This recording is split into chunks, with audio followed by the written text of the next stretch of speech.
A woman was walking her dog in the desert outside Albuquerque when the dog stopped at something in the ground. It was a bone. She looked at it long enough to decide it was probably human, and then she called the police, and the police came out to a patch of scrub on the west side of the city and started digging. They kept digging for months. When they were finished, they had recovered 11 women and an unborn child, laid in shallow makeshift graves across a stretch of open ground on the edge of a major American city. Most of them had last been seen alive between 2001 and 2005, which means they had been lying in that dirt for years while Albuquerque went about its business a few minutes' drive away, and not one search, not one investigation, not one agency had ever produced the slightest indication that they were there. Nobody found them. A dog did. This is Echo 7. 15 places tonight.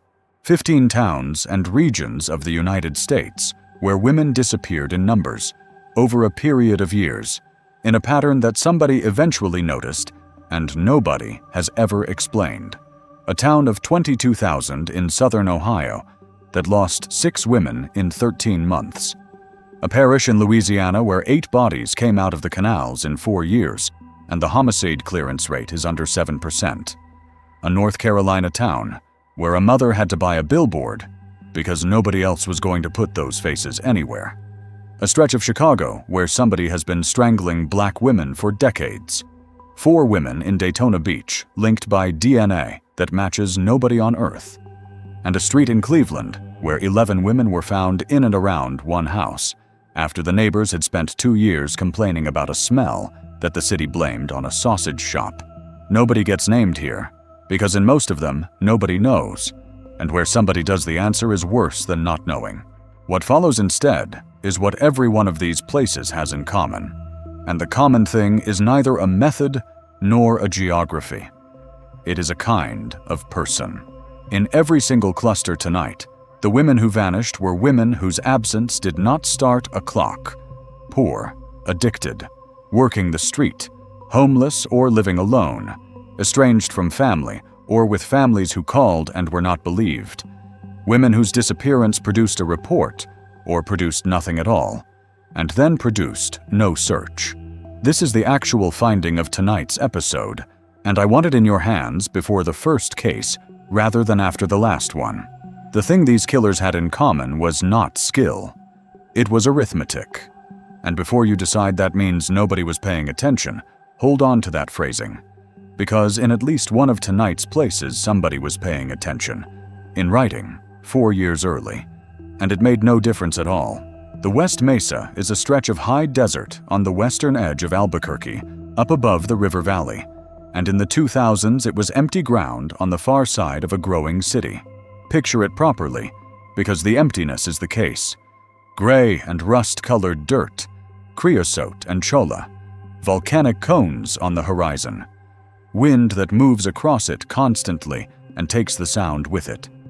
From out there, the city is a low smear of light in the east and nothing else, and at night there is nobody, and the ground gives back no footprints because it is gravel, and it does not hold one. Development was creeping toward it. Nothing was there yet. On the morning of the 2nd of February, 2009, a woman named Christine Ross was walking her dog along a dried-out wash out there. The dog was called Ruka. Ruka stopped at something pale lying in the dirt. Ross was not certain it was human. That detail decides the whole case, and it is worth staying with. A bone in the desert is almost always an animal. Cattle, coyote, elk. Anybody who walks that country finds bones. So she did what a reasonable person does. She took a photograph of it and sent it to her sister, who is a registered nurse. Her sister told her it looked like a human femur. She called the Albuquerque Police Department. What followed was days of excavation with heavy machinery and cadaver dogs on a site near the intersection of 118th Street and Dennis Chavez Boulevard on the Southwest Mesa, in an area that was being razed for a housing development. By the time it was over, there were 11 women and an unborn child. They ranged in age from 15 to 32. It took nearly a year for the medical examiners to identify them because of the condition of the remains. Michelle Valdez, 22, Victoria Chavez, 28, Evelyn Salazar, Cinnamon Elks, and the rest one at a time, across months. The cause of death was recorded as homicidal violence. Almost all of them had been involved in sex work. Most had struggled with addiction. They had been reported missing between 2001 and 2005, which means the person responsible had been operating for years. And there is a second number attached to that case that almost never gets said out loud.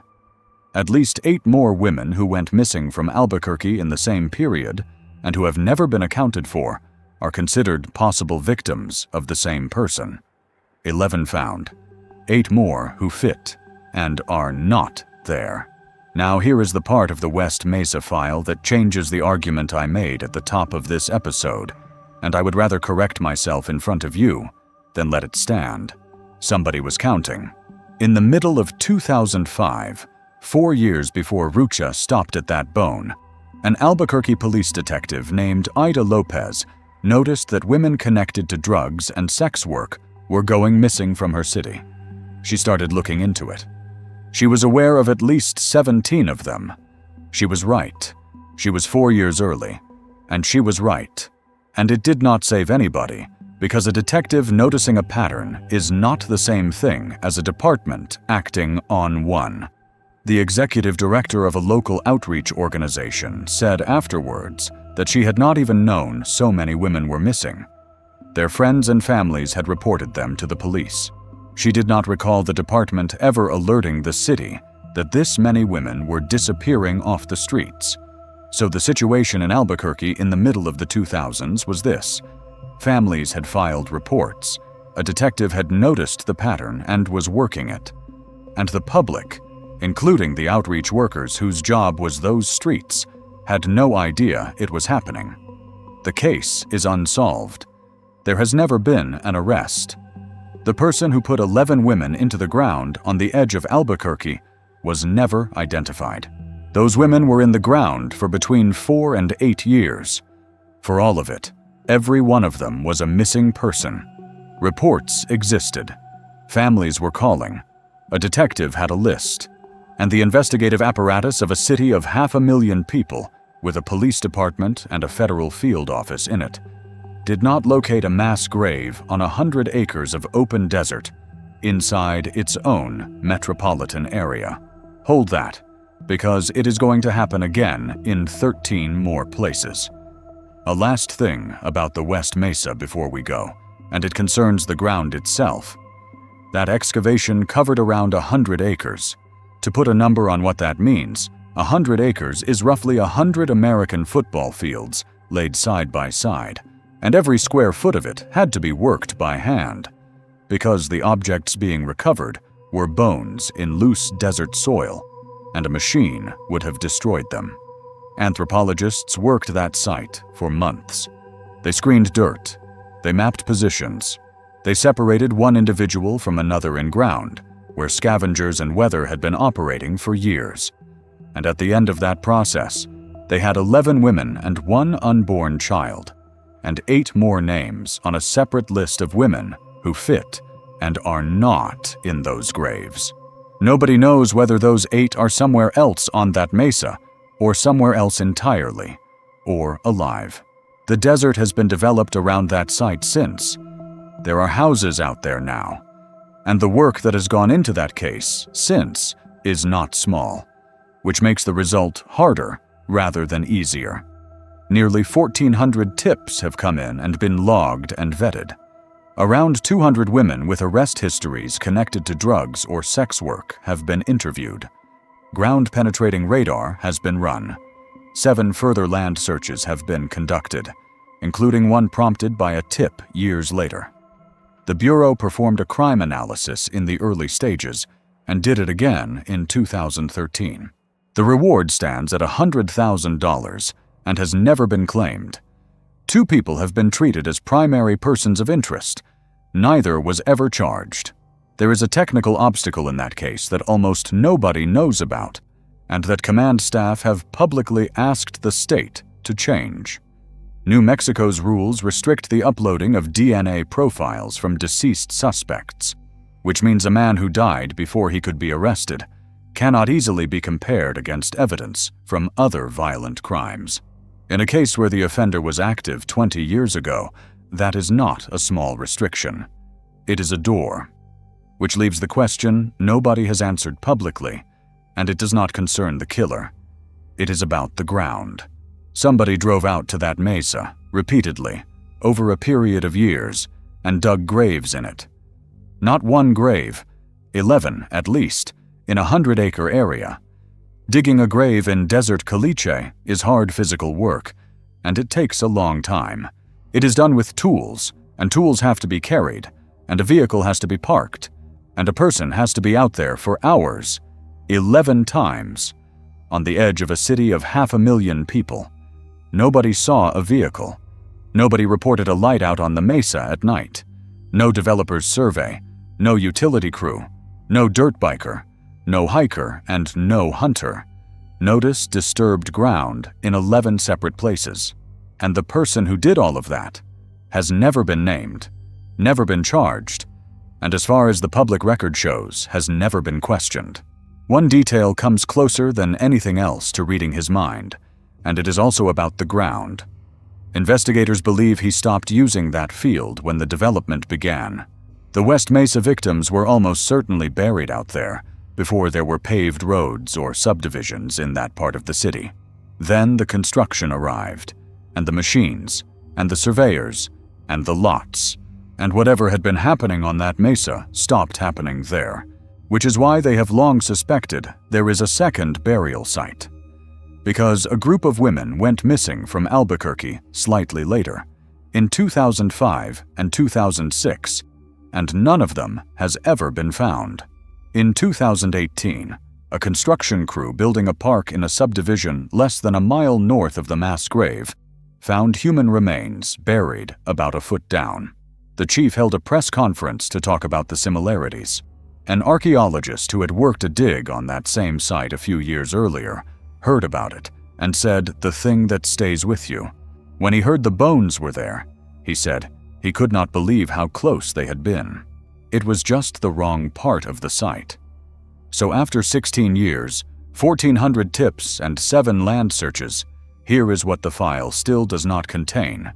It does not explain why the women were buried at all, when almost every other offender in tonight's episode left bodies on the surface.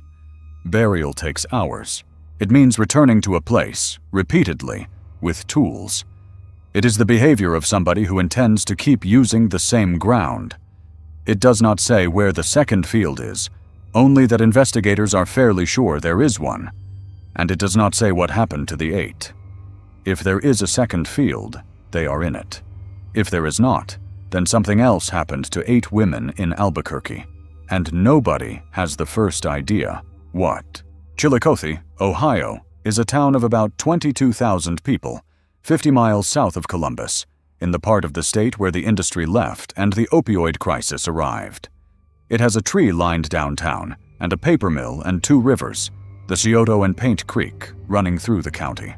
In May of 2014, a 27-year-old woman named Charlotte Trego disappeared. Nobody treated that as the beginning of anything, because there was no reason to. That same month, a 30-year-old woman named Tamika Lynch went missing. Her body was found in Paint Creek. Authorities said she had overdosed. The official ruling on her death was undetermined circumstances. In November, a woman named Wanda Lemons vanished. Then on the 26th of December, a 20-year-old named Shasta Himmelrich disappeared in the early hours of the morning, shortly after telling her family she was pregnant.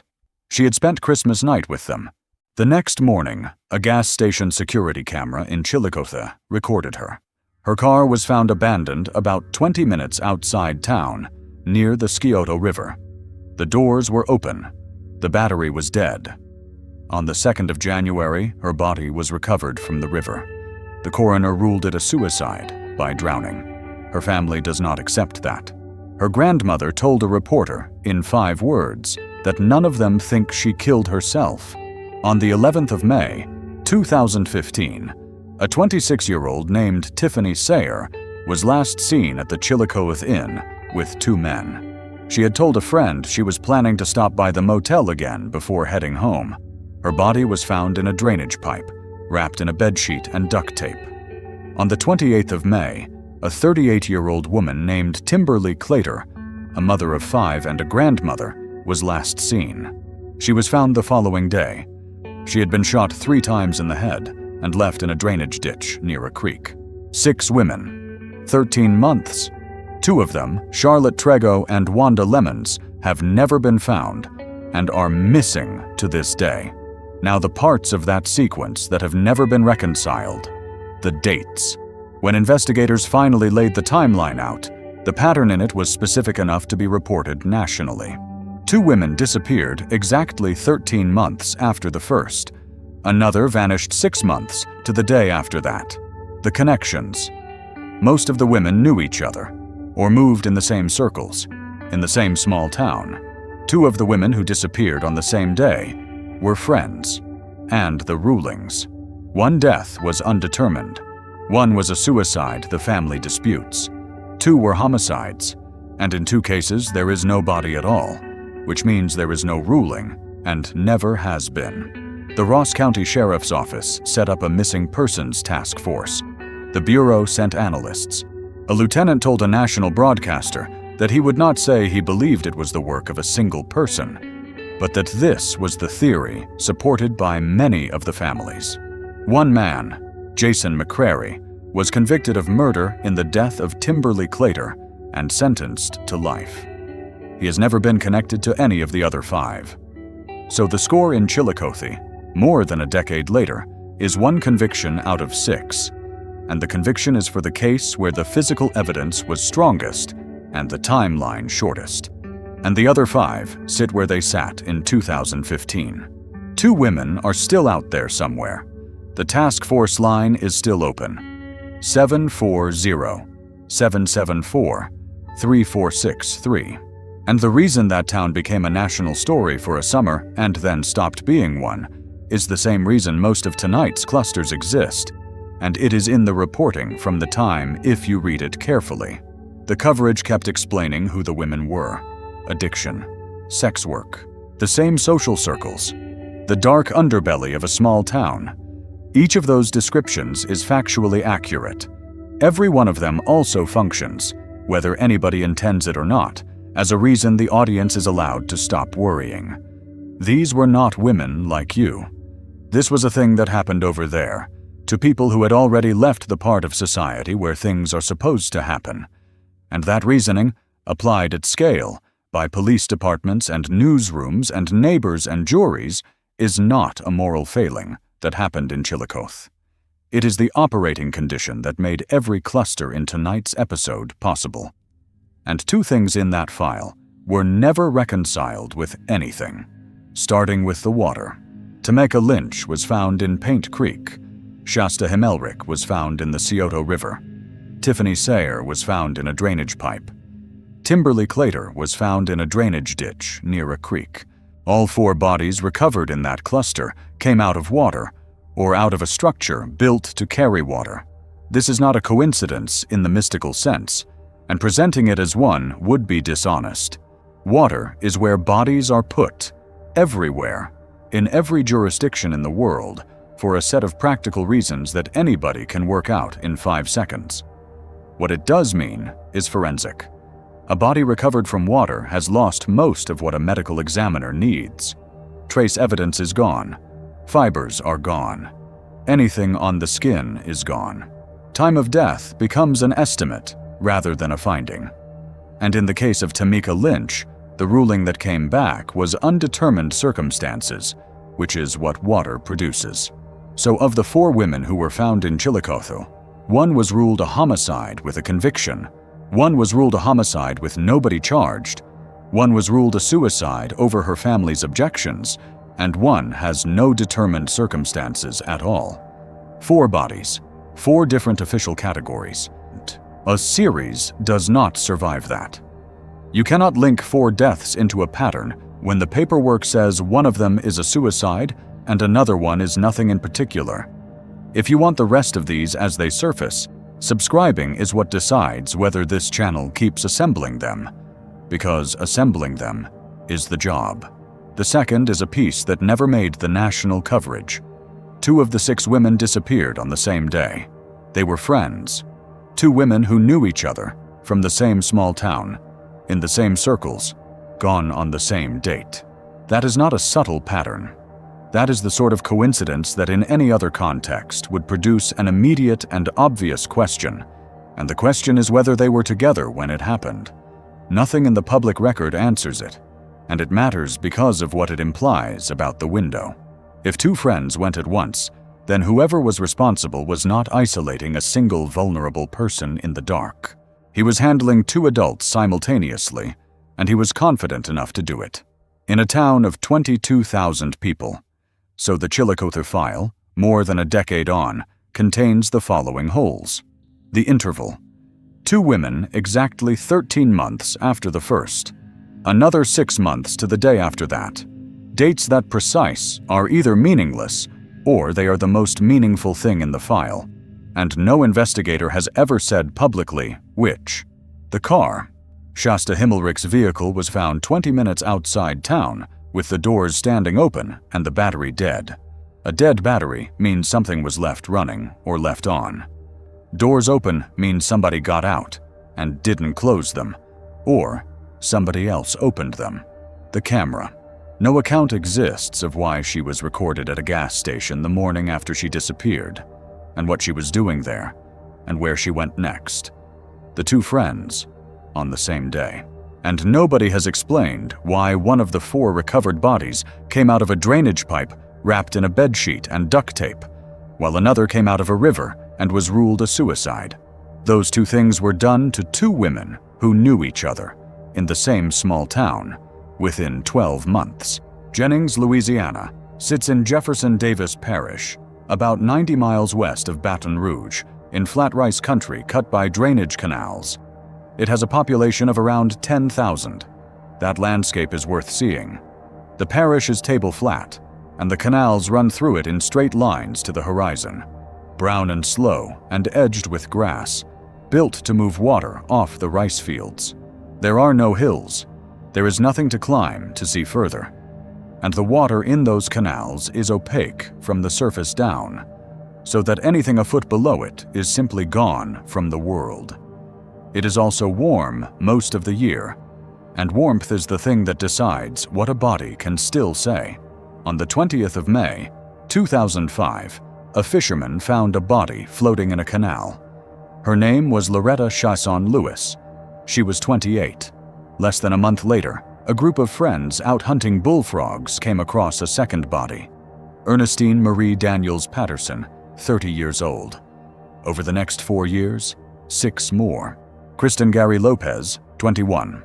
Whitney Dubois, 26. Laconia Brown, 23. Crystal Shea Benoit Zaino, 24. Brittany Gary, 17. And in 2009, Nicole Guillory, 26, found near Interstate 10. 8 women, 4 years, 1 parish. They are known as the Jeff Davis 8. All 8 murders are unsolved. Start with what the bodies could and could not say, because it governs everything that followed. Most were found in canals and swamps in advanced decomposition. In the majority of cases, the cause of death could not be determined. Some appeared to have been asphyxiated. At least 2 had their throats cut. But for most of them, there is no cause of death in the file. There is a woman, and there is water, and there is nothing that can be proven about how she got from one to the other. The victims had a great deal in common. Most were sex workers. Most had histories of drug use, particularly crack cocaine. Several knew each other, and 2 of them, Kristen Gary Lopez and Brittany Gary, were cousins. Several worked out of the same cheap motel, a place called the Boudreaux Inn, where the police made arrests regularly. An investigative journalist named Ethan Brown spent years on this and published a book about it in 2016. He found something that reframes the whole cluster, set down here as he set it down, and then left alone. All of the victims had worked as police informants. All of them. Brown also documented that several of the women had clients in law enforcement, and that a parish task force assigned to the case was told by multiple witnesses about the involvement of at least one deputy. Nobody has ever been charged with any of the 8 murders. That finding changes the structure of the whole case, so stay with what an informant actually is. It is a person who has been arrested and who has been offered something in exchange for information about other people. It is a transaction, a common one, and it happens in every parish in America. What it produces is a specific kind of person. Somebody known to the police individually rather than institutionally. Somebody whose name is in a detective's phone rather than in a file. Somebody who has enemies made for her by the arrangement, on the street, among people who know she talks, and somebody whose disappearance is complicated for the agency in a way nobody wants to write down. Nothing has been proven about what that means in Jefferson Davis Parish. No charge has ever been brought against anybody in law enforcement there, and the man named as a person of interest in the press was not an officer. What is on the record is this: 8 women were murdered in one small parish over 4 years. All 8 had worked for the police, and the parish clears under 7% of its homicides. Those 3 facts sit next to each other in the public record, and in 20 years, nobody has produced an explanation that accounts for all 3. And now, the number that makes Jennings the most difficult place in tonight's episode. The homicide clearance rate in Jefferson Davis Parish is just under 7%. The national homicide clearance rate is close to 62%. Read those 2 figures next to each other and understand what they describe. In most of the United States, a murder has roughly a 3 in 5 chance of being cleared. In that parish, it has roughly a 1 in 15 chance. It is not a statistic about 8 women. That is a statistic about the institution that was responsible for finding out who killed them. A former strip club owner was named as a person of interest. He knew every one of the victims. He was never charged with any of the murders. He died in 2020. The 8 cases remain open, and there is now no realistic mechanism by which they will be closed, because the physical evidence went into the water in the 2000s, and the people who might have talked have spent 20 years not talking.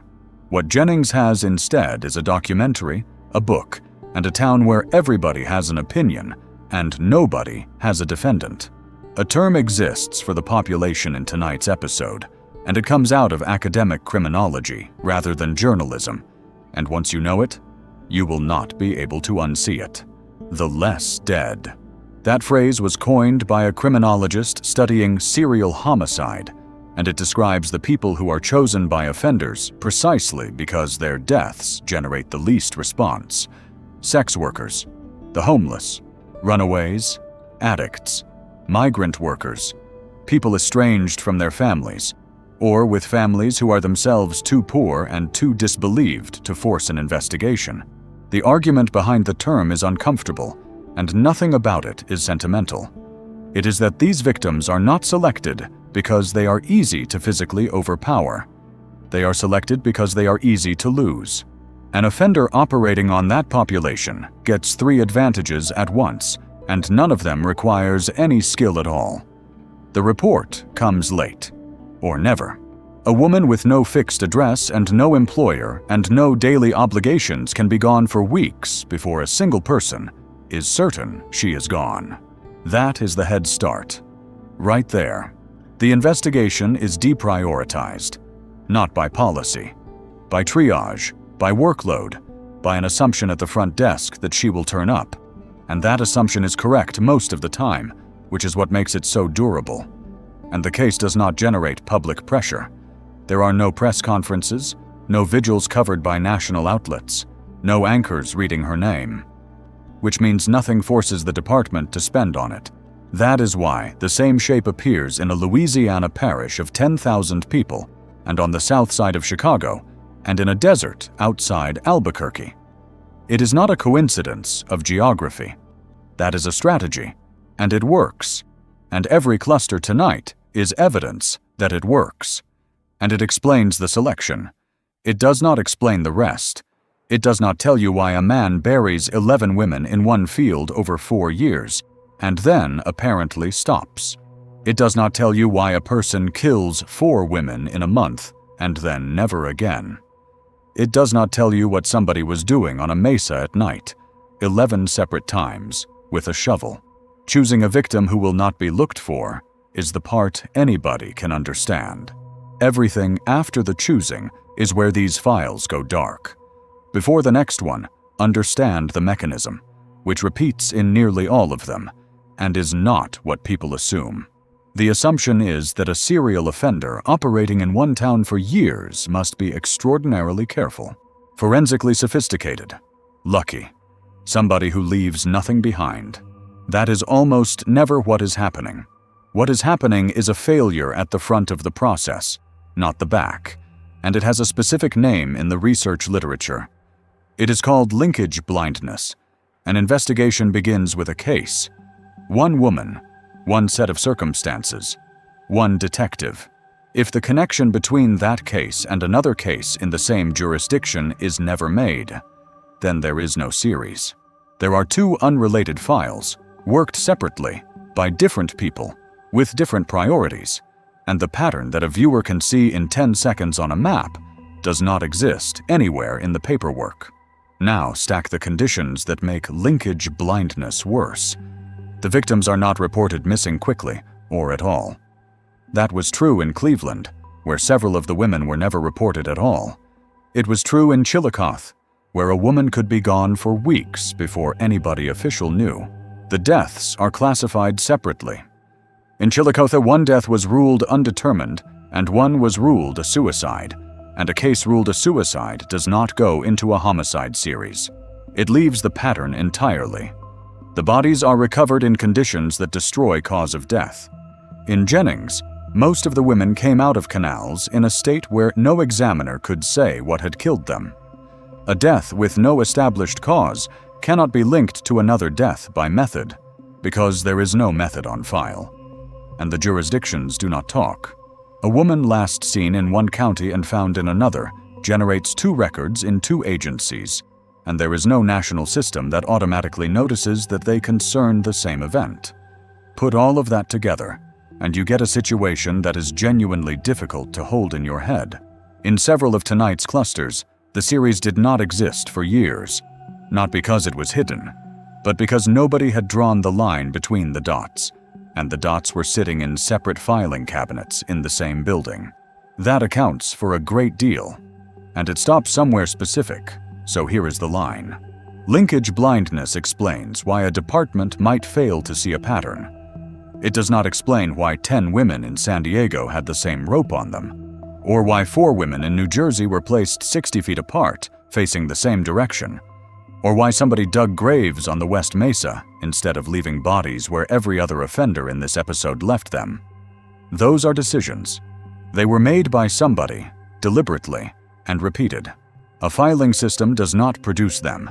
The person who eventually drew the line in almost every case was not a detective. That was a mother, a journalist, a woman who founded a group, somebody who was not being paid to notice and noticed anyway. New England last year, and this one is different from every other place tonight because it is happening now, and nobody can agree on whether it is happening at all. Beginning in March of 2025, bodies started being found across 4 states: Massachusetts, Connecticut, Rhode Island, Maine. The 9th of April, unidentified remains in Killingly, Connecticut. The 20th, a body pulled from the Seekonk River in Pawtucket, Rhode Island. The 22nd, Megan Meredith, 45, found near a bike path in Springfield, Massachusetts. The 27th, a body in the Connecticut River near Rocky Hill, and on the same day, another one in Taunton, Massachusetts.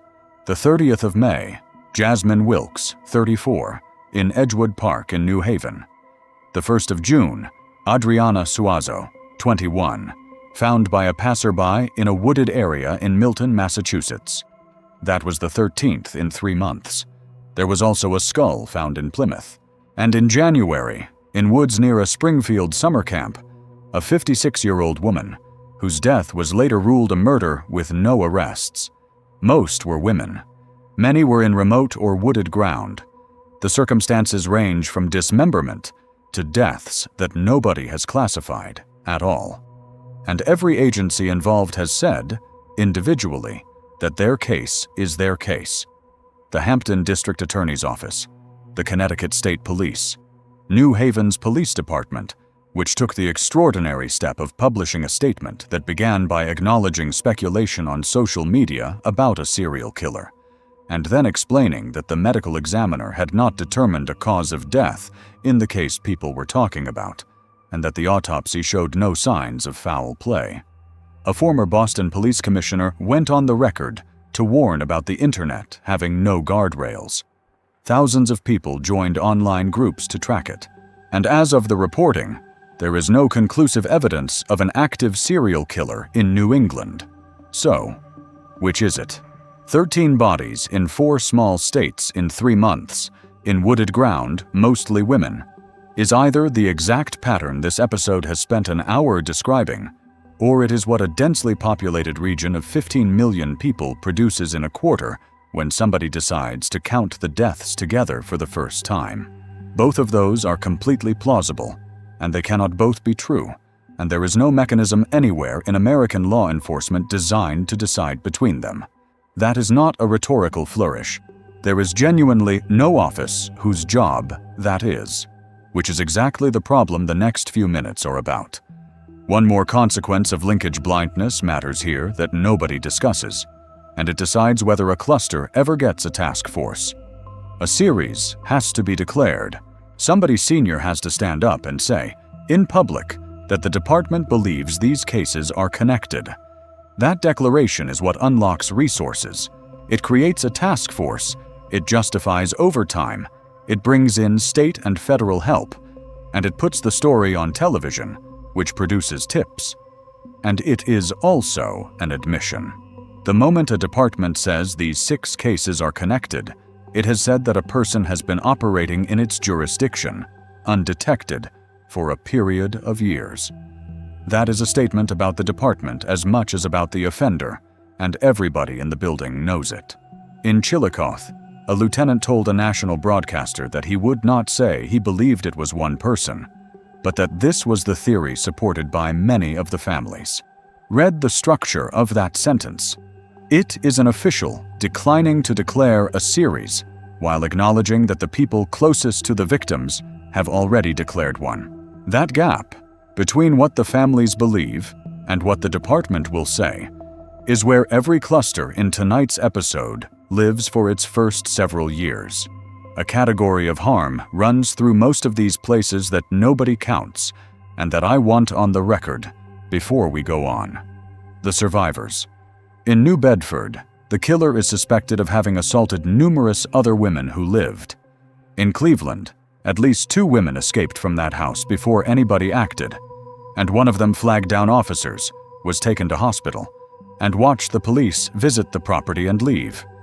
In Atlantic City, in Chillicothe, in every one of these towns, there are women who got away and who told somebody. Those women are, in evidentiary terms, the single most valuable resource any of these investigations ever had. A living witness who has been inside a vehicle or a house with the person responsible and can describe him. And in cluster after cluster, they were not believed, or were believed and not acted on, or were treated as complainants of a lesser kind because of what they did for money. In Cleveland, the case turned on one of them finally reaching the right detective, which means that in the one place tonight where somebody was caught, the mechanism that caught him had been available for 2 years and had already been ignored at least once. Rocky Mount, North Carolina, is a town of about 50,000 in the eastern part of the state, on the fall line, with a poor community on its south side. Starting in 2005, women began disappearing from it. By 2009, there were 9 of them. 6 were found decomposing along rural roads a few miles outside town. One of the places their bodies were left has a name that stayed in the coverage: 7 Bridges Road. 3 of the 9 have never been found. The women were poor.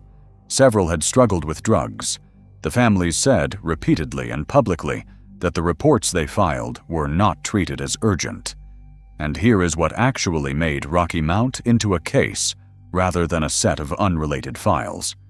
And notice what had to happen first. 9 women disappeared or were killed over 4 years in a town of 50,000 people. 6 of them were found dumped along rural roads within a few miles of each other, which is about as clear a signature as a cluster can produce. 6 bodies on the roads outside one town is the kind of thing that in any other neighborhood would produce a state task force in a month. A woman named Stephanie Jones founded an organization. She called it Missing or Murdered Sisters, and somebody put up a billboard. There is a photograph from August of 2009 of that billboard, standing beside a road in North Carolina, carrying the faces and the names of 9 women. Think about what a billboard is. A billboard is advertising space. It is bought. Somebody has to decide that the most effective available method of getting law enforcement and the public to look at 9 dead and missing women is to rent a sign by the side of a road, the same way you would advertise a car dealership. That is not a story about grief. It is a story about the failure of every other channel. The families in Rocky Mount had a police department, a sheriff's office, a state bureau of investigation, and a federal field office available to them. They bought a billboard. Here is what Jennings has never accounted for. It has never accounted for how 8 women, all of whom had worked as informants for the same small parish as law enforcement, came to die within 4 years of each other. It has never accounted for how a parish clears under 7% of its homicides, while the national figure sits near 62%, or what happens to the other 93%. It has never accounted for the witnesses who told a task force about the involvement of a deputy. And it has never accounted for the water. Most of those women went into canals, and canals in that parish are shallow, and they are fished, and they are crossed by roads. A body in a Jefferson Davis canal is not hidden. It is stored somewhere it will be found eventually, in a condition that will make the cause of death unprovable. That is either indifference or it is design, and nothing in 20 years has established which. One structural fact belongs here first, and it is about the road. Look at where the bodies in tonight's episode were left. New Bedford, along Route 195, Route 140, Route 88, in brush just off the exits. Atlantic City, behind a motel on the Black Horse Pike. Rocky Mount, along rural roads a few miles outside town, on a stretch called 7 Bridges Road, Jennings. In canals, and the last of the 8 found near Interstate 10. The road is not incidental in these cases. The road is the infrastructure. A highway gives a person 3 things at once: access to a town without living in it, a supply of places where a vehicle stopping for 2 minutes at night is completely unremarkable, and a departure route that puts 50 miles between a body and a person before anybody knows the body exists.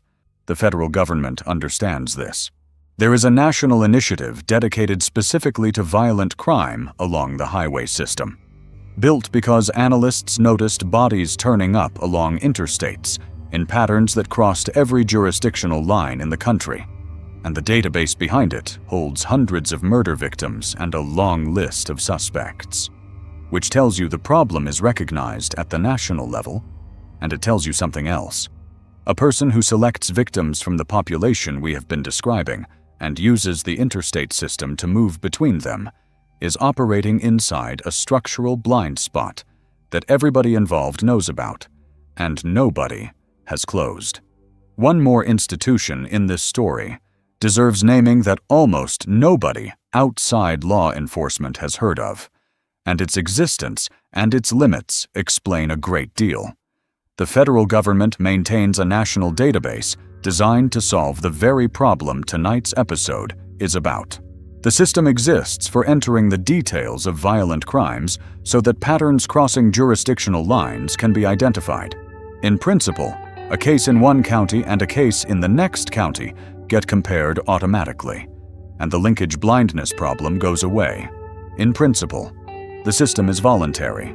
There is no federal requirement that a local police department enter a case into it. A department can decline, or forget, or lack the staff hours, or simply not think of it, and there is no consequence. So the national picture of violent crime in the United States is assembled from whatever agencies happen to have submitted, and that is a very long way from all of them. So the tool that would have connected 8 women in Jefferson Davis Parish to each other, or 4 in Daytona Beach, or 6 in Chillicothe, exists. It has existed for decades, and its coverage depends on whether an overworked detective in a small department, in the middle of a case they may not yet realize is part of a series, sits down and fills in a long form for a system that will not obviously help them this week. Most do not. If you know a place that has a list like this, put it in the comments, not as a theory. More than one episode of this channel has started with a name somebody typed under a video. New Bedford, Massachusetts, is an old whaling city on the south coast, and by the 1980s it was a fishing port with a heroin problem and a stretch of streets everybody in the city could name. Between March of 1988 and April of 1989, 11 women disappeared from those streets. 9 of them were found. They were found along the highways, Route 195 in Dartmouth and again in Marion, Route 140 in Freetown, Route 88 in Westport, a gravel pit off Reed Road, bodies in brush and ditches just off the exits, in various stages of decomposition, some in shallow graves. Deborah Greenlaw DeMello, 35. Dawn Mendez, 25. Deborah Lynn McConnell, 25. Rochelle Clifford Dopiarala, 28. Robin Rhodes, 28. Mary Rose Santos, 26. And 3 more. 2 of the 11 have never been found at all. And the timeline of the recoveries tells you something the summaries do not. Look at the dates the bodies came back.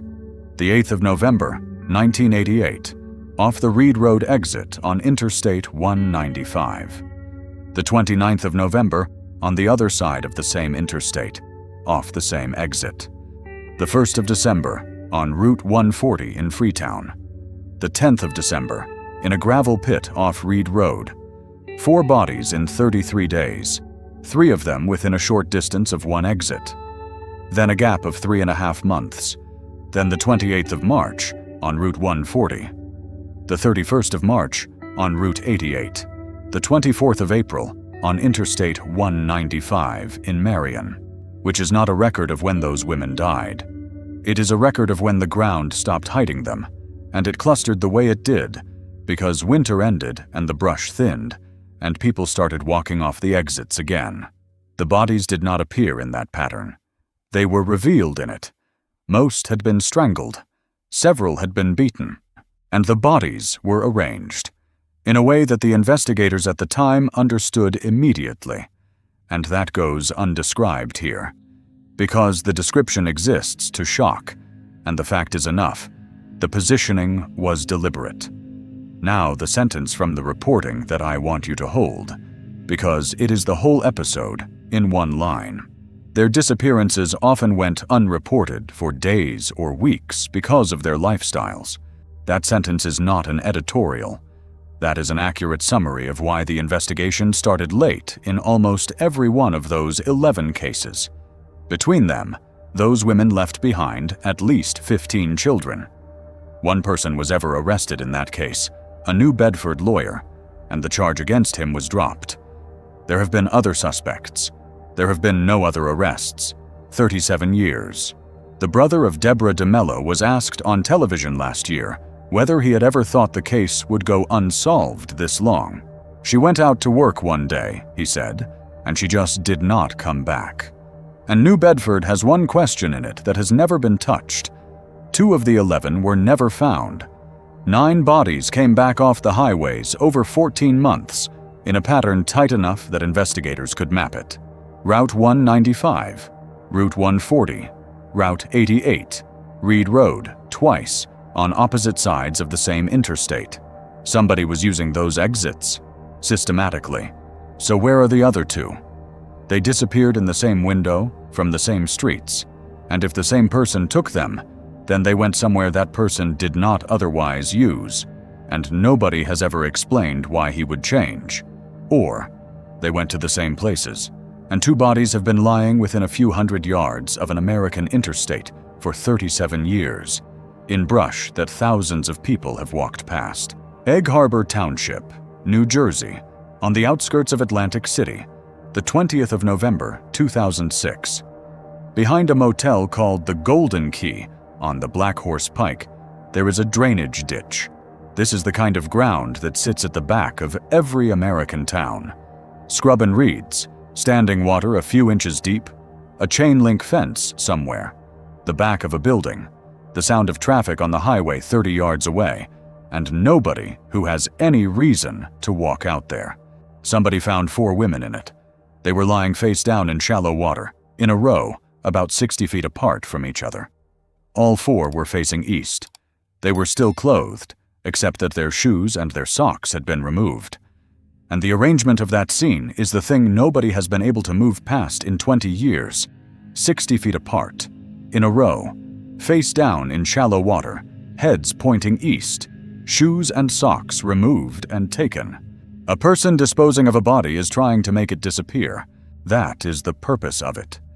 It is why the West Mesa graves were dug, why the Cleveland bodies went into a basement, why the Jennings women went into canals where decomposition would erase the cause of death. Nothing about that ditch behind the Golden Key Motel is an attempt to make anything disappear. 4 women in a line, evenly spaced, oriented the same way, in shallow water behind a motel on a highway, is a display. It was going to be found. It was arranged to be found, which means the person who did it wanted somebody to see it exactly as he left it. Nobody has ever explained what he was trying to say, or to whom. Their names were Kim Raffo, Barbara Brighter, Molly Diltz, and Tracy Ann Roberts. All 4 were sex workers in Atlantic City. They are believed to have been strangled. And Atlantic City is worth a sentence of its own, because the geography of that place is the geography of the whole episode compressed into a few miles. On one side, there is a boardwalk with casinos on it, one of the most concentrated displays of money in the eastern United States, visited by millions of people a year. On the other side, a few minutes inland, there is the Black Horse Pike, with motels on it that rent by the week, and behind one of those motels, a drainage ditch. The distance between those 2 things is short enough to walk. 4 women were found in that ditch, and the case has never moved. In a city where the security budget for a single casino floor exceeds what was ever spent on finding out who killed them, the killer has never been identified. The case has produced a nickname, the Eastbound Strangler, and it has produced a $25,000 reward that nobody has claimed in 20 years. A criminal profiler who has worked that case for years described the tempo of it, and it is the detail that separates Atlantic City from everything else tonight. This was not somebody operating over years. He was killing, in that profiler's words, a woman a week or a woman every 10 days, 4 women in about a month, in one town, and then it stopped. There was a person of interest, a repairman who had been staying free at that motel in exchange for work at the time of the murders, implicated by his own girlfriend. He was never charged. By 2010, investigators looked at whether the Atlantic City case connected to the killings at Gilgo Beach on Long Island and ruled it out. So what remains is a ditch behind a motel, 4 women placed in a line 60 feet apart with their heads pointing the same way and their shoes taken off, and nobody at all. Chicago is the largest place in tonight's episode, and the cluster in it is the oldest and the biggest, and almost nobody outside that city has ever heard about it. Over a period running back decades, more than 50 black women have been strangled and their bodies left on the south and west sides of Chicago. 50. That number came out of an analysis of homicide data, not out of a police announcement.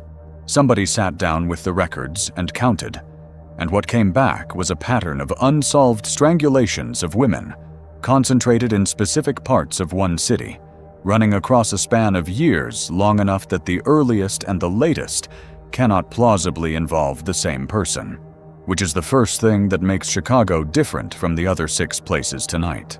In Albuquerque, in Jennings, in Chillicothe, the question has always been, who? One person, presumably, a name that exists and has not been found. In Chicago, the number is too large and the time span too long for that, and the question changes shape entirely. It stops being, who is doing this?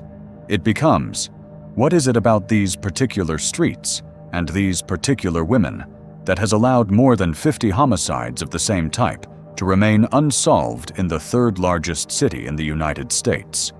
No answer to that exists here, and inventing one would be worthless. What is on the record is that the victims were overwhelmingly black women, that many were poor, that a significant number were involved in sex work or had addiction histories, that the clearance rate on those cases is dismal, and that the recognition of the pattern came, again, from outside the police department. And a number is required here because the Chicago figure is meaningless without it. And something about the Chicago cluster separates it from every other place tonight and makes it the hardest to talk about. The others are, in the end, about a person. Somebody put 11 women in the ground outside Albuquerque. Somebody strangled 4 in Atlantic City in a month. Whatever else is true, there is an individual at the center of each of those. Chicago is not shaped like that.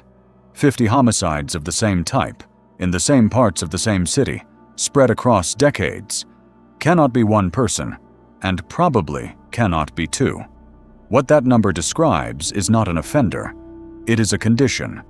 It says that for a very long time, in specific neighborhoods, it has been possible to strangle a black woman and leave her body and not be caught, and that this has stayed true across changes of mayor, changes of superintendent, the arrival of DNA, the arrival of cameras, and every reform announced in that city in 50 years, which is a much harder thing to hold than a serial killer, because a serial killer can be caught, and a condition cannot.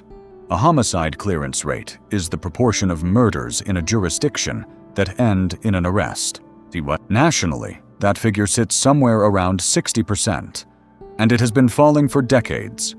In the 1960s, it was above 90. That national figure conceals an enormous amount. Clearance rates are not distributed evenly across a city. They are highest where the victim is affluent, where the case attracts coverage, where witnesses cooperate, and where the department expects scrutiny. They are lowest in the neighborhoods where the killings in tonight's episode happened. So when the Chicago analysis surfaced more than 50 unsolved strangulations of black women concentrated in specific areas, the correct reading is not that 50 separate investigations each independently failed. The correct reading is that a category of homicide, defined by who the victim was and where she lived, has been running at a clearance rate low enough that a person could operate inside it for a very long time and never be at meaningful risk. This is a statement about a system, not about any individual detective, and there are detectives in that city who have spent careers fighting it. But it is the environment. And an environment is what an offender selects, in exactly the way a predator selects terrain. Daytona Beach, Florida, is the smallest cluster tonight, and in some ways the cleanest, because in that one there is physical evidence that ties the cases together, and it still has not been enough. Between 2005 and 2008, 4 women were killed in Daytona Beach. They were shot, execution style. Their bodies were left in and around the city, and DNA recovered from those scenes links the murders to each other, which is a very significant thing. It means there is no argument about whether this is a series. It is not a theory. It is not a pattern somebody noticed on a map. It is not a matter of interpretation. The same person was present at those scenes, and the laboratory can prove it. The profile has been run against the national database, which now holds more than 19 million entries. It matches nobody. So Daytona Beach has what every other cluster tonight would give anything for. It has proof of a series and a genetic profile of the person responsible. And it has been sitting there for the better part of 20 years, because the profile only helps if the person it belongs to has ever been arrested for something and swabbed, and he has not been. which is the thing about DNA that television never explains. It is not a name. It is a fingerprint that only works if the person has already been fingerprinted. 4 women in Daytona Beach are connected, definitively, by biological evidence, to a man who has no criminal record anybody has found. He has never been in the system, which means either he has never been arrested for anything in 20 years, or he has, in a jurisdiction that never took a sample. Last place, and then I will leave you alone about it. Subscribing is the whole of what keeps this channel building files like this, and the cluster that follows is the only cluster tonight where somebody was caught, and it is the worst story in the episode. Before Cleveland, there is a thing that has to be said about the families, because they are the actual investigators in most of tonight's clusters, and the episode would be dishonest without them.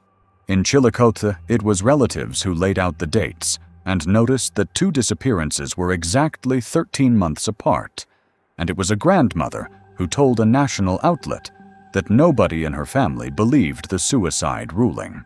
In Rocky Mount, it was Stephanie Jones, who founded an organization and got 9 faces onto a billboard. In Jennings, it was the families who kept talking to a journalist for years, long after the parish had stopped producing anything, and who are the reason a book exists. In Albuquerque, it was relatives of the 8 additional missing women who have spent a decade and a half insisting that their daughters and sisters belong on the same list as the 11 in the ground. Those people are not a sentimental footnote to these cases. In most of tonight's clusters, they are the mechanism by which the cluster was recognized as a cluster at all. And each of them was, at some point, told to wait. Told she has done this before. Told she will turn up. Told, in the specific phrasing that appears again and again in this reporting, that their daughter was living a lifestyle. That word, lifestyle, is doing an enormous amount of work in the history of every case tonight. It is the word that converts a missing person into a choice. San Diego is the largest number in tonight's episode and the most disturbing conclusion, and almost nobody outside California has heard of it. Between 1985 and 1990, more than 40 women were murdered in San Diego and the surrounding area. 43, by the count, in the official record. At least 28 of them were sex workers who used drugs. 4 of them have never been identified at all. They were aged between 19 and 45. If a victim worked the street, she very often worked El Cajon Boulevard. 13 of the women were so decomposed by the time they were found that the cause of death could not be determined.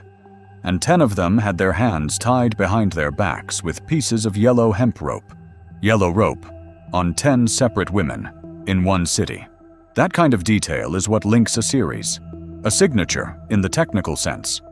It is the thing a detective looks for and almost never finds, and San Diego had it, on 10 bodies. The murders were not connected to each other until October of 1987. Read that date against the start date.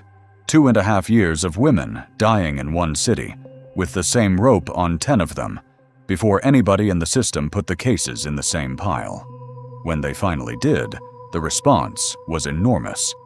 A specialized task force, a nationally televised appeal for public help, what became one of the most extensive and expensive homicide investigations in the history of the United States.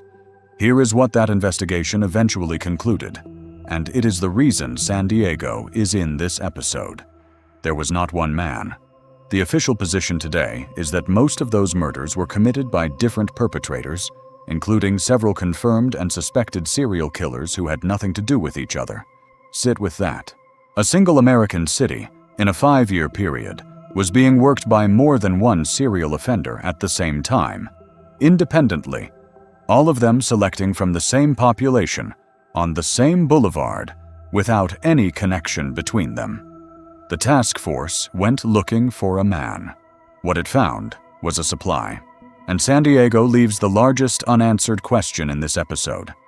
10 women were found with their hands tied behind them with pieces of yellow hemp rope. If the official conclusion is correct, and those 43 murders were the work of several unrelated offenders, then the rope belongs to one of them, and the rest of the deaths belong to other people. which means somebody in that city tied 10 women with the same rope and has never been identified. And it means that at the same time, in the same 5 years, on the same boulevard, other people were killing other women independently, without knowing about each other. Nobody has ever explained what was happening in San Diego between 1985 and 1990 that made that possible. Detroit, the spring and summer of 2019.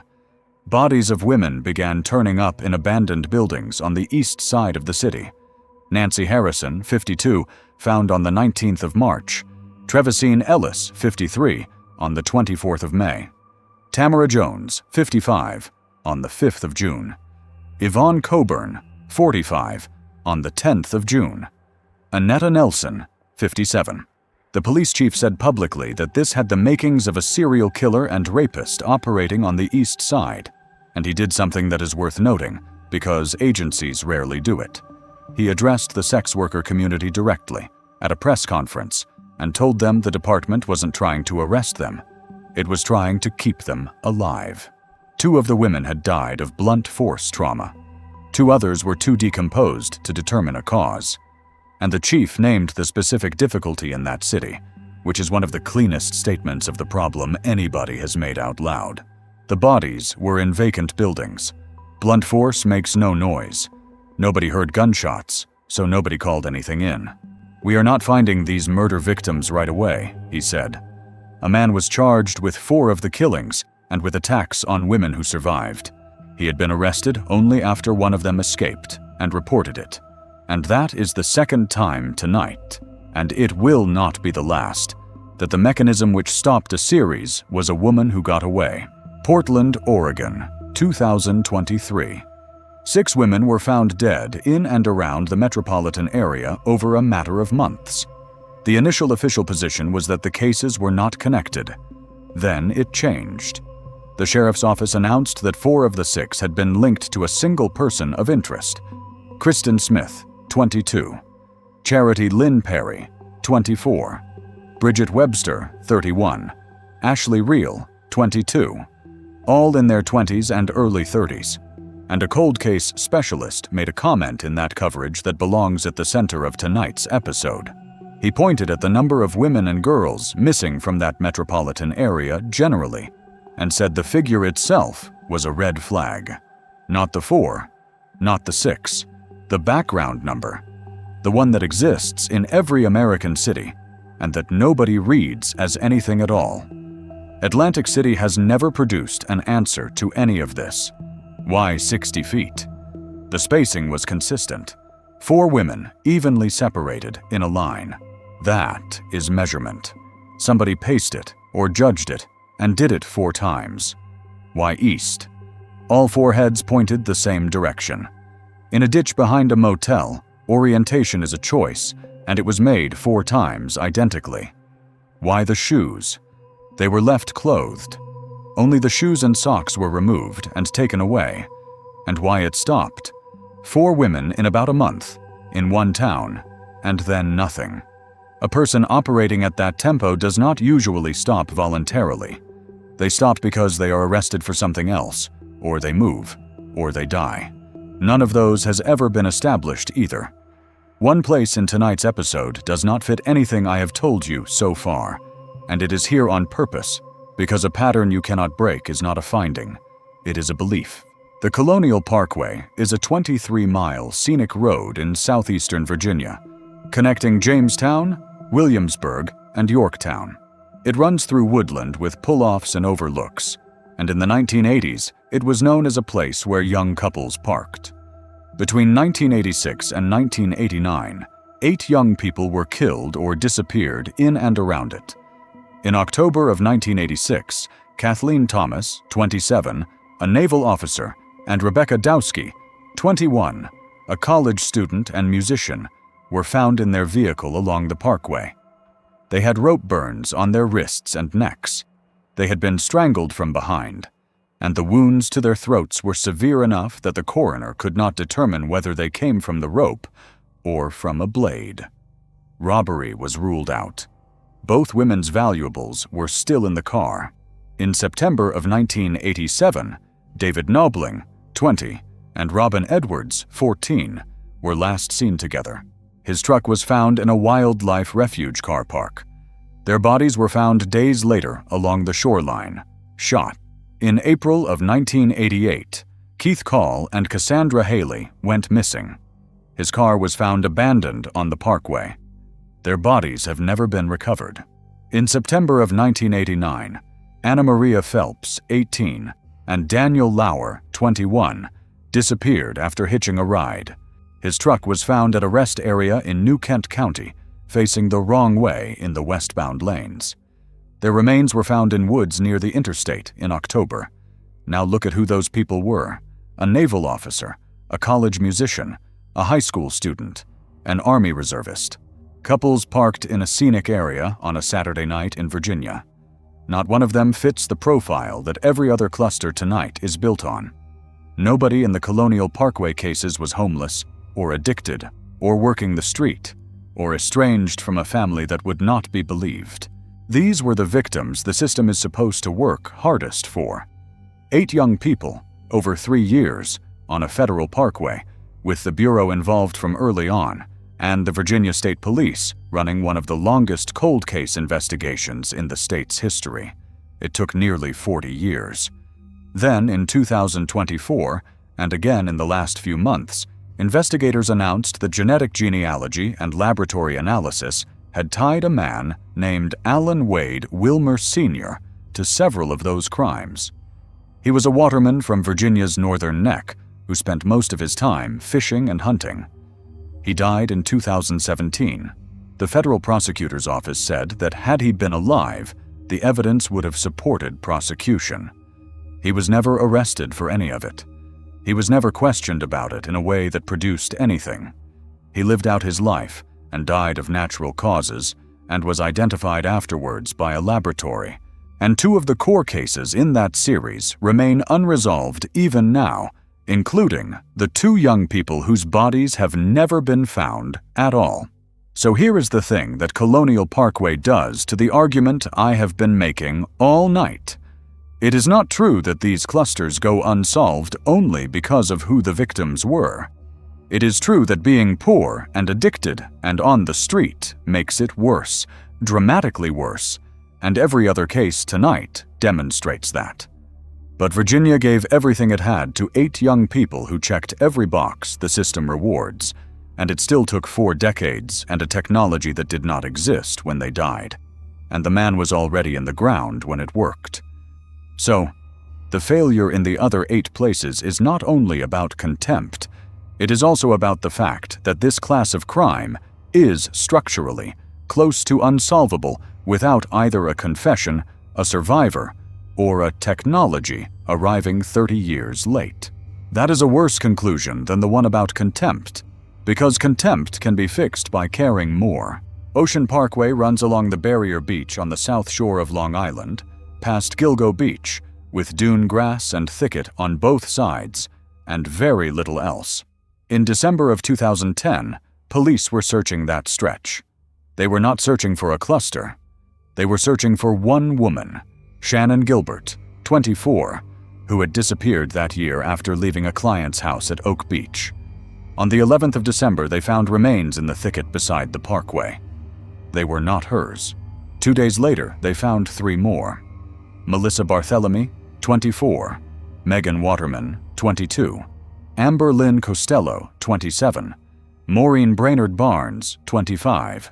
Then they kept going, because at that point they had to. In March of 2011, partial remains of Jessica Taylor along Ocean Parkway, and it emerged that other remains belonging to her had been found in Manorville 8 years earlier, in 2003, and had sat unconnected all that time.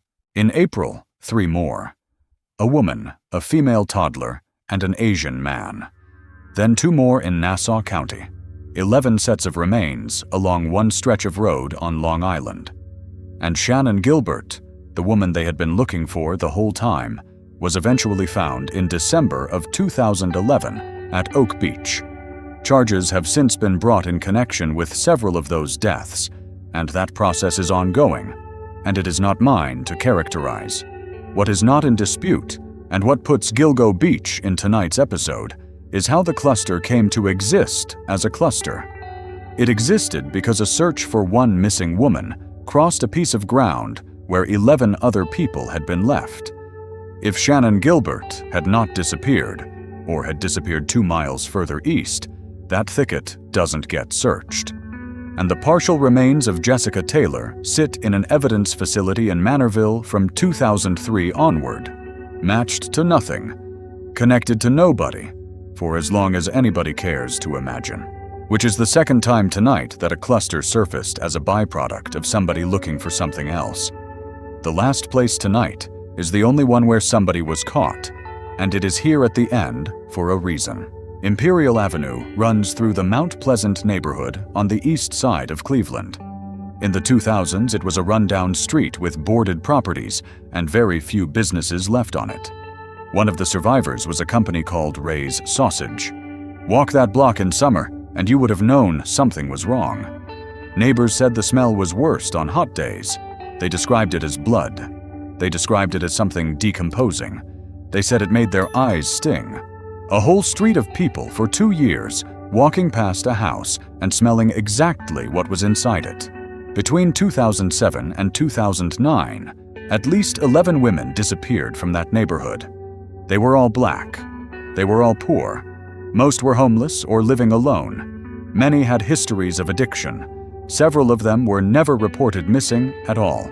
Read that sentence again.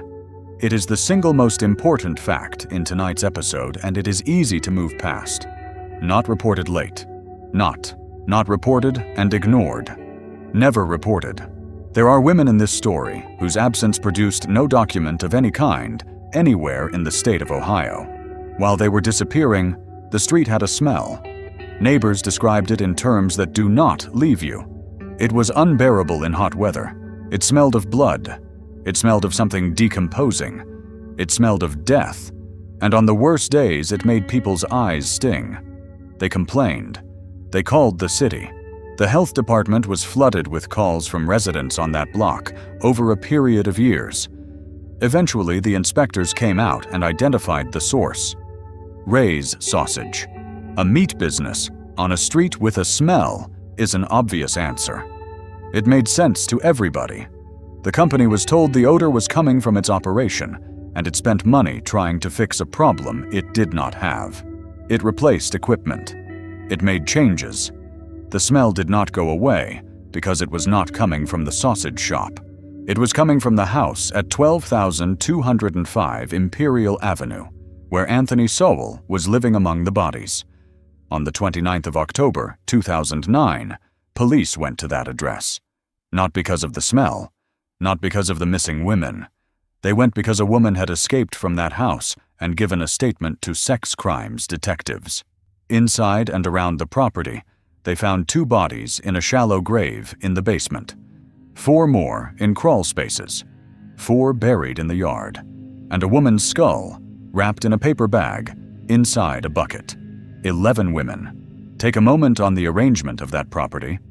It is the physical answer to a question the other clusters cannot answer. The disposal was not a single event, and it was not a single method. It was a running arrangement, adapted over 2 years, using whatever space was available at the time. A person doing that is not managing a crisis. He is managing a property. And the reason he could is the reason this episode exists. There was no pressure on him. No detective was working a series, because there was no series in any file anywhere. Several of the women were never even entered into a system as missing. The city had explained the smell. He had 2 years of no pressure at all, on a residential street, in a city of 400,000 people. He was convicted in 2011, sentenced to death, and died in prison in 2021. And the sausage shop has to be said properly.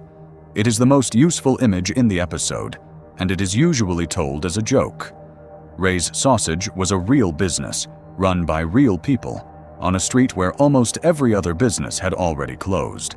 When the city told them the smell was theirs, they believed it. Because why would they not? They spent their own money on new equipment. They made changes to their process. They tried to fix it. And every day, They came to work next door to a house with 11 women in it. Those people were not stupid, and they were not negligent.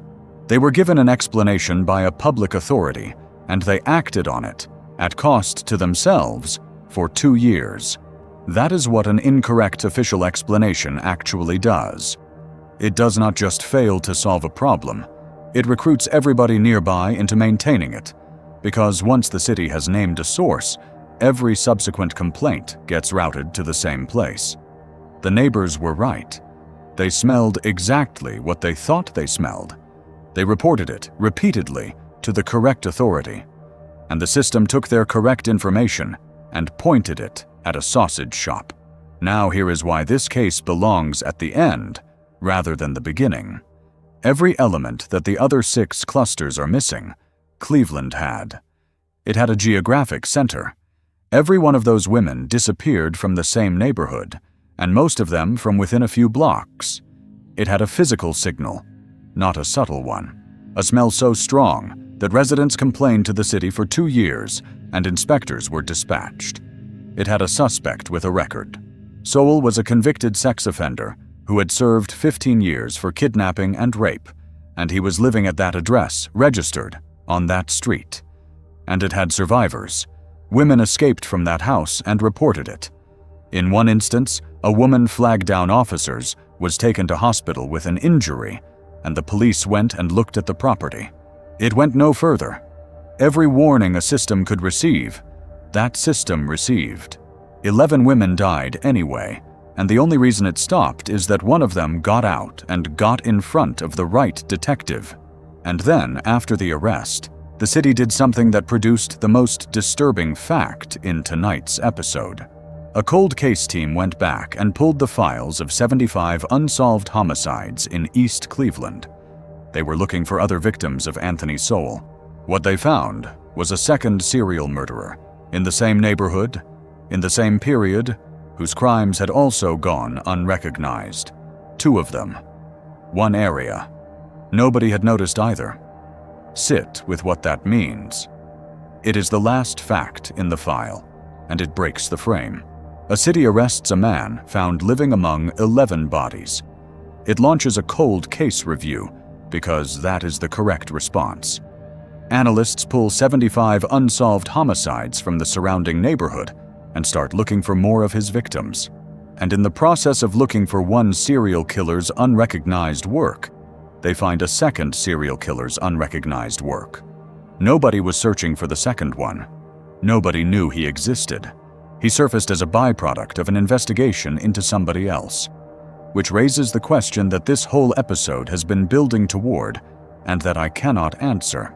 If a review of 75 files in one neighborhood produced an entire additional offender that nobody knew about, what is in the files nobody has reviewed? One more thing about the 2 towns tonight where the pattern was fastest, because speed is the variable nobody discusses.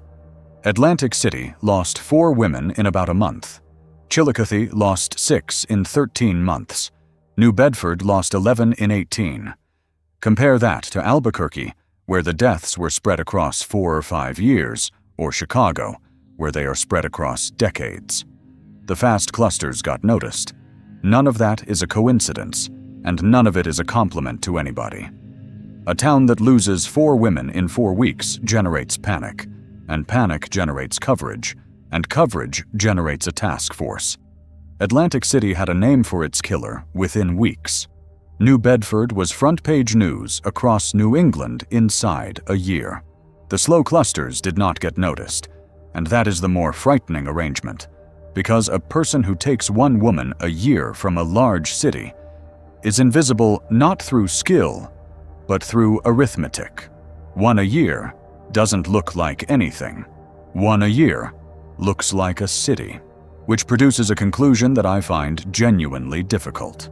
The clusters that exist in tonight's episode are, by definition, the ones that were fast enough or concentrated enough to be visible. There is no reason to believe those are the only ones. There is only a reason to believe they are the only ones anybody has spotted. One last piece of context, and it gives the numbers in this episode their real size. Every cluster tonight was recognized because somebody found bodies. This is the whole mechanism. A dog stops in the desert. A fisherman looks over the side of a boat. Hikers walk a ridge. A drainage ditch behind a motel gets checked. Bodies surface, and a pattern becomes arguable, and eventually somebody counts. Now think about what that excludes. 2 women in Chillicothe have never been found. 2 in New Bedford. 3 in Rocky Mount. 8 more in Albuquerque who fit the profile and are not in those graves. That is 15 women, in 4 of tonight's 15 places alone, who are part of these clusters and who have produced no physical evidence at all. And they are the ones we know to count, because they are attached to a cluster that got recognized.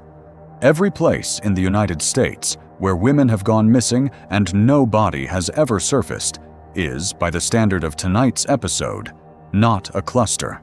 It is nothing. It is a set of unconnected missing persons files in a filing cabinet. So the map of American clusters is not a map of where this has happened, and so a map of where the ground gave something back, then the arithmetic of what 15 places actually represents. There are just under 3,200 counties in the United States. Tonight covered 15. A desert outside one city, a parish of 10,000 people, a town of 22,000, a town of 50,000, a whaling port, a ditch behind a motel, a scenic parkway in Virginia, a stretch of highway on a barrier beach, 4 American cities, 4 states at once, and 1 street in Cleveland. Each of them became visible because of a coincidence, or a family, or a laboratory, or a search for somebody else. Nobody has ever gone looking for the rest. There is no national program that reviews unsolved homicides of women by geography and looks for concentrations. There is no requirement on any department to submit its cases to the system that would find them. And in the one place where somebody did go back and review the files, in East Cleveland, they found an entire additional offender nobody had known existed. Which is not a theory about anything. This is a description of the only time anybody checked. The San Diego finding does something to every other cluster tonight, and it needs saying before the close because it changes what you are looking at. For most of this episode, I have been describing towns with a person in them. 1 man in Albuquerque, 1 in Atlantic City, 1 in New Bedford. San Diego says that assumption is not safe. In that city, an enormous, expensive, nationally publicized investigation started from the position that it was hunting a man, and finished by concluding that it had been looking at the work of several unrelated offenders operating on the same population at the same time. That means the pattern that made those cases look like a series was not a signature. This was a supply. And if that is true in San Diego, there is no principled reason to be certain it is not true in the others. The 11 graves on the West Mesa may be one person's work, and they may not. The 9 women in Rocky Mount may be one person, and they may not. Nobody has ever proven a single offender in any of the unsolved clusters tonight, because proving that requires evidence linking the cases, and in most of them, the evidence is what the water and the ground and the years destroyed. So the honest description of what tonight's episode contains is worse than a list of serial killers, which is a list of places where a particular kind of person could be taken, repeatedly, by an unknown number of unrelated people, for years, without the system registering that anything unusual was happening. 1 more count, and this is the one I want you carrying out of the episode. Add up the years each of tonight's 15 places went before anybody recognized what was happening in it. San Diego, 2.5 years of women dying with the same yellow rope on 10 of them before the cases were put in one pile. Albuquerque, 4 to 8 years in the ground. Jennings, 4 years and 8 bodies. New Bedford, 18 months. Chillicothe, 13. Rocky Mount, 4 years before a billboard. Colonial Parkway, 35 years before a laboratory produced a name for a man who was already dead. Chicago, decades and counting. Cleveland, 2 years of a smell that a city attributed to a sausage shop. Now add up who did the recognizing. A dog, a fisherman, frog hunters, a construction crew, a mother with a billboard, a data analyst, a genealogist, Detroit officers searching vacant buildings because one woman escaped, Long Island officers searching a thicket for somebody else entirely, and in New England last year, several thousand members of the public in a group chat. 2 lists, almost no overlap. The correction made earlier has to be carried into the close. It is the difference between an easy conclusion and a true one.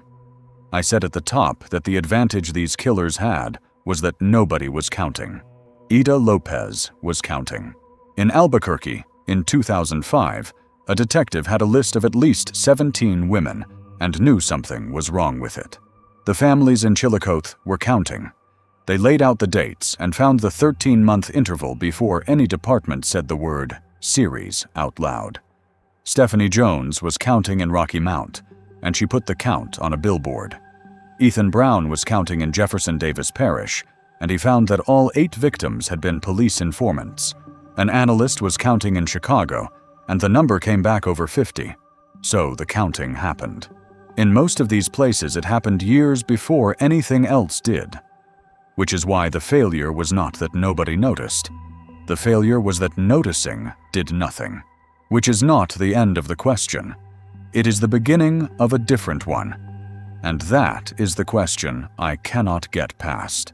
If a detective with a list, a mother with a billboard, and a journalist with 4 years of interviews were all right, and none of it moved anything, then what exactly was on the other side of that inaction?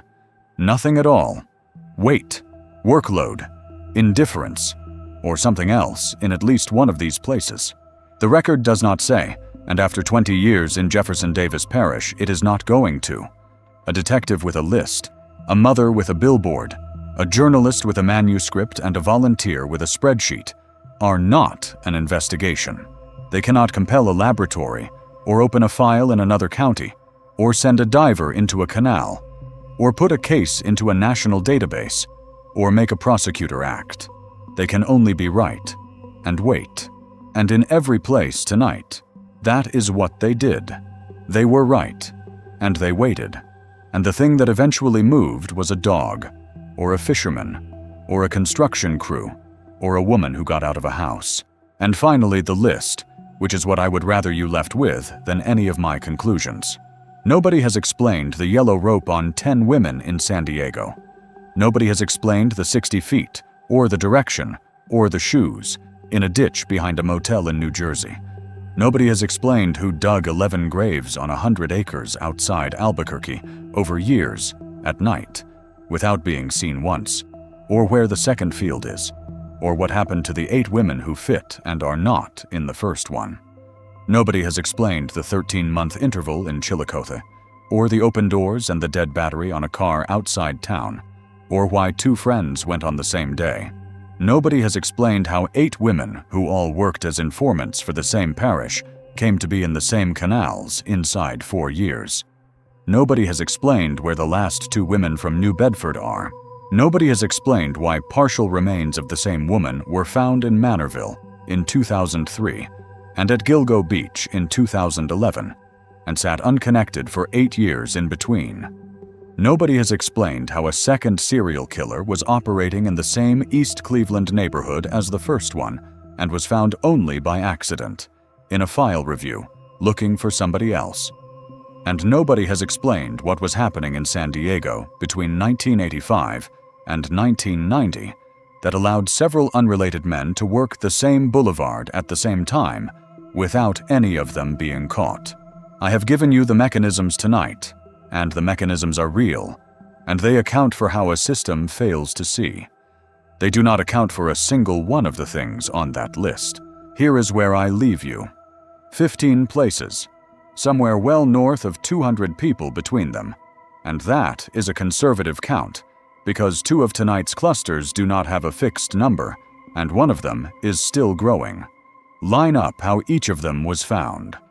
A woman walking a dog on the west side of Albuquerque, a fisherman in a Louisiana canal, and then a group of friends out hunting bullfrogs, a construction crew in Virginia who found clothing along a tree line, Detroit officers searching hundreds of vacant buildings after a woman escaped and told them, families in Chillicothe who noticed that the dates were exactly 13 months apart, a mother in North Carolina who founded a group and bought a billboard, an analyst going through Chicago homicide data, a laboratory in Florida matching 4 crime scenes to each other, officers on Long Island who were looking for a completely different woman, a genealogist in Virginia working on a man who had been dead for 7 years, and a woman who escaped from a house on Imperial Avenue and walked into a police station.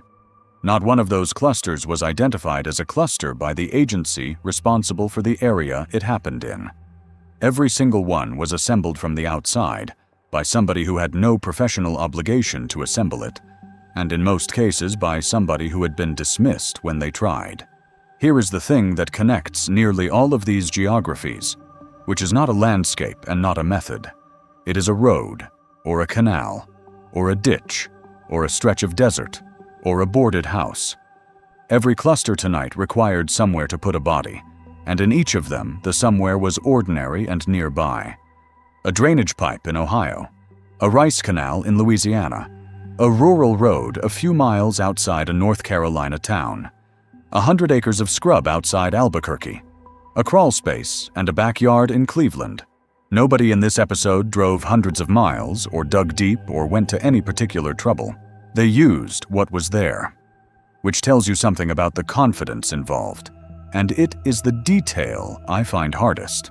A person leaving a woman in a canal a few miles from where she was taken, 8 separate times over 4 years, is not somebody worried about being caught. He is somebody who has already learned that he will not be. Now the count that I cannot put down. In most of the 15, nobody has ever been convicted of anything. Albuquerque, no arrest, ever. Jennings, 8 murders, 0 charges. Chillicothe, 1 conviction out of 6, and that man was never tied to the other 5. Rocky Mount, 9 women, no resolution. New Bedford, 11 women, 1 arrest, charge dropped. Atlantic City, an unclaimed reward and a nickname. Chicago, more than 50 homicides and a clearance rate nobody wants to publish. Daytona Beach, a genetic profile of the killer sitting in a database, matching nobody for 20 years. Colonial Parkway, a name 40 years late on a man who was already dead. 1 conviction, 1 posthumous identification, and 1 prosecution still in progress. Out of 15 places and more than 200 people, and the one where somebody was caught in time is the one that tells you what the other 6 actually are. Because Cleveland was not solved by an investigation either. Cleveland was solved because a woman got out of the house. Everything else that should have worked failed. The smell failed. The complaints failed. The health department failed and blamed a sausage shop. The sex offender registry failed. The previous police visit to that exact address failed. The missing persons system failed so completely that several of those women were never entered into it at all. 11 bodies were inside and around one building on a residential street in a major American city, and the thing that ended it was one person's legs. So when you look at the other clusters tonight and wonder how somebody could operate for 4 years in a parish of 10,000 people, or 8 years outside Albuquerque, or decades on the south side of Chicago, the answer is not that they were clever. The answer is that Cleveland told us what it takes to stop one of these, and police work is not it. It is luck, arriving in the form of somebody who was supposed to die and did not. One more count before that, and this is the one that reframes the whole episode. Add up the years each of these clusters ran before anybody outside the families recognized it as a cluster. Albuquerque ran for at least 4 years before the last woman went into the ground, and another 4 before a dog stopped walking. Chillicothe was 13 months, the shortest window tonight, and it was the families who spotted the interval, not the department. Now ask the question that follows. If a cluster becomes visible only when somebody outside the system assembles it, then the number of clusters that exist is not the number that have been assembled. It is the number that have been assembled, plus every place where nobody has done the work yet. And the work, in every case tonight, was done by a person with no training, no access to the files, and no reason to do it except that somebody they loved was on the list. There is one more thing, and then I am done. And if this is the kind of file you want more of, subscribing decides whether it gets built. Every woman in tonight's episode was described, in the reporting at the time, by the same handful of words: addicted, prostitute, homeless, troubled, known to police. Those words are not lies. They are accurate descriptions of the circumstances of real people's lives. They are also the reason none of this was noticed, because every one of them functions as permission. Permission for a report to go into a slower pile. Permission for a family to be told to wait and see. Permission for a newsroom to run it once and not follow up. Permission for a neighborhood to assume she moved away. And a person who wants to take a woman and not be caught does not need to be a genius, or forensically gifted, or lucky. He needs to choose somebody the word has already been used about. So that is the whole method. It is not hidden. It has been operating in plain sight in this episode alone, and there is no reason on earth to think these are the only places. Somewhere tonight, there is a town where the dates are exactly 13 months apart, and nobody has laid them out on a table yet. There is a stretch of open ground on the edge of a city that nobody has walked a dog across. A further point, a street with a smell on it that everybody has decided is coming from somewhere else.